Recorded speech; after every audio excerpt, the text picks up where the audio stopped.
Nice to finally meet you, Carlos Miguel.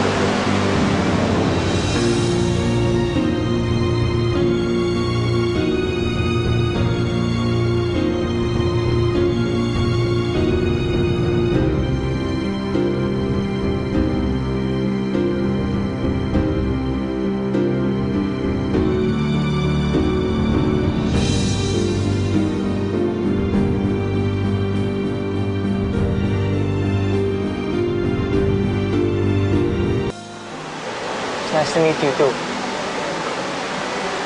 Can I just say, kamukha mo yung asawa ko. Really? Asan siya? I want to meet her. Carlos Miguel. Mukha yatang nagagandahan ko masyado sa fiancé ko. Nakalimutan mo lang tanggalin ng kamay. Oh. I'm sorry. It's okay. She has that effect. Anyway, pakikilala ko muna si Margarita sa iba pang guest. I'm glad your family made it. May business din sana akong gusto pag-usapan later.